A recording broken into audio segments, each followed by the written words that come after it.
Assalomu alaykum hurmatli fermerlarimiz, dehqonlarimiz, chorvadorlarimiz. Mana 2024-yil 20-avgust kuni Toshkent viloyati O'rta-Saroy tumanidamiz. Bu yerda bizani Tarex firmani 11 ta makkajo'xori navimiz ekilgan. Bu bizani sinov uchastkamiz. Sinov uchastkamizga bizaga Turkiyadan To'lgabey bizani mutaxassisimiz, Ersan aka mutaxassisimiz kelganlar va bizani o'zimizni birga xodim, Turkiyada bizlar bilan birga ishlaydigan xodimimiz qisqacha makkalarimizni bitta har bitta navlarimizni tanishtirib o'tib ketamiz. Xudo xolasa mana birinchi bo'lib OSK 625 dan boshlaymiz. Buni O'zbekiston yerlarida qanaqa yer sharoitlariga ekishimiz kerak, orasini necha qilishimiz kerak, necha marta suv berilish kerak, qanaqa issiq ob-havo sharoitlariga chidamli, hamma narsalari bo'yicha qisqacha bulardan so'rab savollarni sizlar bilan alishib boramiz. Bizani kuzatishda davom etinglar. Greenland Seeds sizlar bilan birga ishlashga davom etadi. Assalomu alaykum To'lgabey aka, assalomu alaykum Ersanbek aka. Xush ko'rdik. Birinchi savolimiz OSK 625 bo'yicha bu ko'chatimizni 1 gektar hisobiga nechta ko'chat taxminan sarf qilishimiz kerak? Yani tane olarak sıra üzeri mesafeyi söyleyelim biz. Aralar zaten 70 santim. 70 santim. Burada da yani Türkiye'de de bu 70 santim. Araları da 70 santimetre. Tabii aralar 70 santim. Sıra üstü biraz toprak yapısına bağlı. Kuvvetli topraklarda biraz daha sık ekilebiliyor. Tabii burada sık ekilmesinin esas şeyleri, kriterleri yaprak dikliği ve çeşidin özelliğiyle alakalı.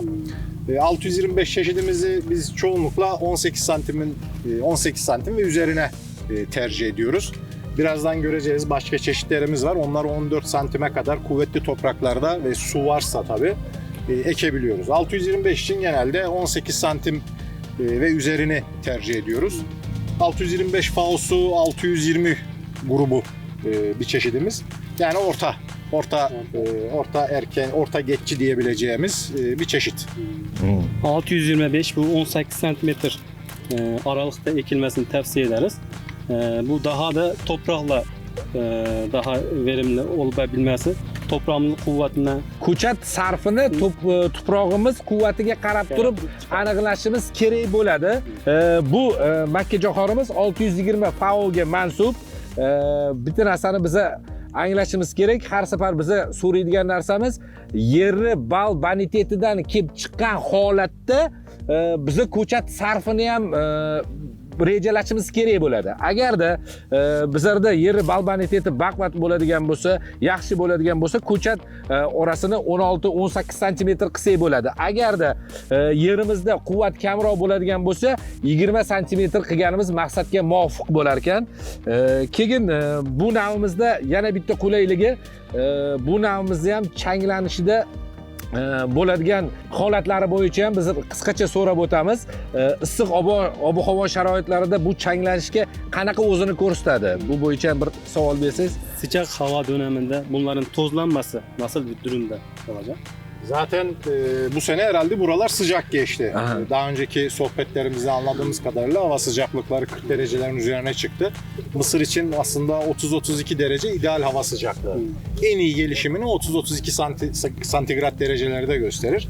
40 aslında yüksek. Ama şöyle koçanlara baktığımızda genellikle başa kadar doldurduğunu görüyoruz. Evet.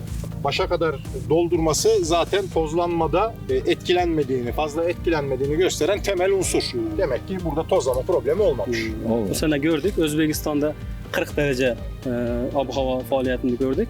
Ama Mekkeler için 30-32 derece yaxshi bo'lganligi biz uchun yaxshi bo'lardi. 32 derece olsa. Makkajo'xori o'zi changlanishi uchun kerak bo'lgan temperaturani ob-havosi 30 gradusdan 32 gradusgacha bo'lgan temperaturada makkajo'xori yaxshi changlashadi. Lekin bizada bu yil kuzatganimizdek 42-45 gradusgacha ko'tarilgan taqdirda ham bizada hozir aytib o'tyaptilarki, mana changlanishda hech qanaqa muammo bo'lmadi. Uchigacha makkajo'xori changlandi. Endi eng qiziq bo'ladigan narsasi makkajo'xori pishguncha taxminan mana bizani ob-havoni o'rganib chiqishgan. Taxminan OSK 625 ni nechta suv bilan pishirib olsak bo'ladi? O'sha bo'yicha bitta ma'lumot so'rab bersangiz. 620 bilan ne kadar sulamamızla biz hasat zamanına kadar yetiştirebiliyoruz. Şimdi şöyle söyleyelim, bu gene şeyle alakalı, yani toprak yapısı ve hava şartlarıyla alakalı.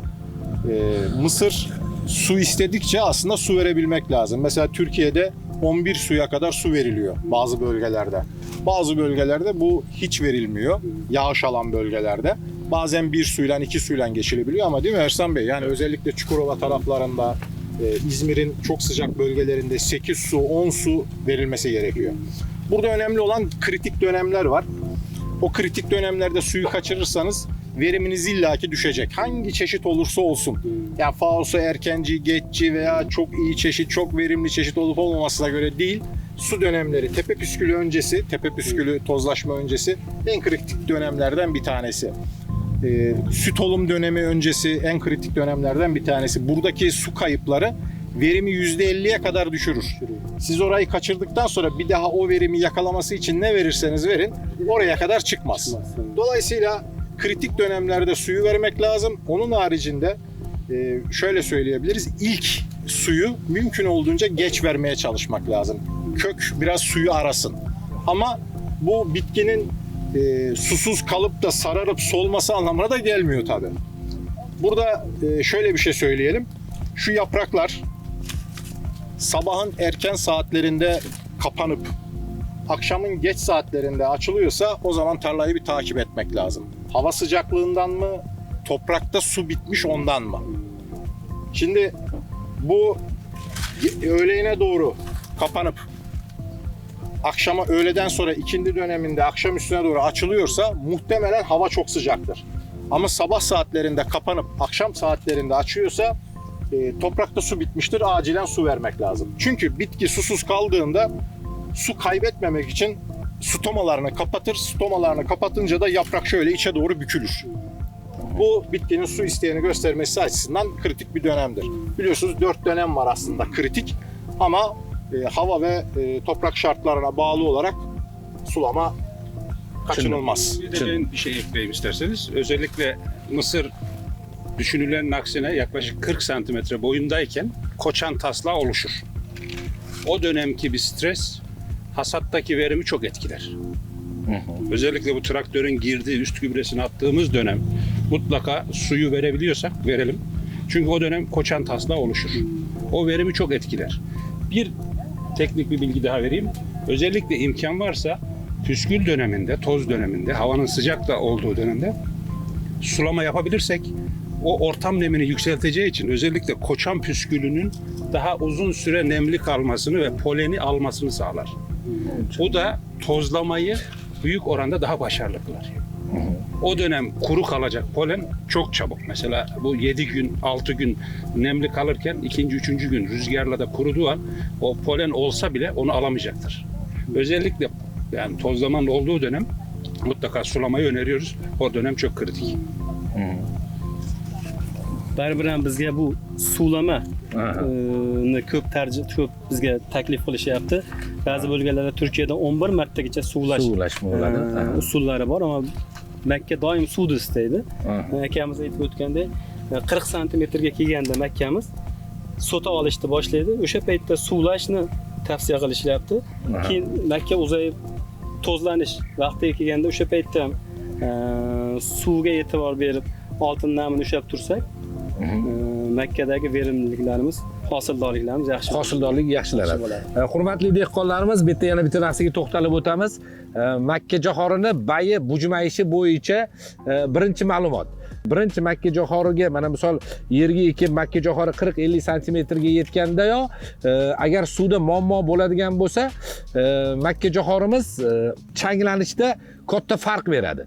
Bunda nimani aytib o'tishimiz kerak? Makka jo'xori ertalabdan ekilganda misol tegiding namligi ertalabdan misol obedgacha bo'lgan holatda agar bayini bujmaytirib olsa, keyin shomga yaqin bargini ochsa, bu fotosintez jarayonlaridan bo'ladi. Fotosintez qattiq bargga opto teganda fotosintezda makka jo'xori o'zi avtomatik bekitib turadi kletkalarida. Agarda kechga shomga yaqin ham barg bujmayib turadigan bo'lsa, unda bilinglarki makkajo'xorida tegida suv yetmayotgan bo'ladi yoki makkajo'xorini yerdan beriladigan suvni kontrol qilishimiz kerak bo'ladi. Mana shu narsaga qattiq ahamiyat berasizlar. Keyingi to'xtalib o'tayotgan narsalari makkajo'xorini erkak gul chiqarayotgan paytda tegida o'sha 45-50% namlikni agar saqlab beradigan bo'lsak, so'talarimiz shunchalik darajada yirik va sifatli chiqadi deyaptilar. O'sha narsalarga ahamiyat berib o'tamiz. 625 navimiz imkon darajasida sal suv normalniroq bo'lgan joylarga ekilish kerak bo'lgan navimiz.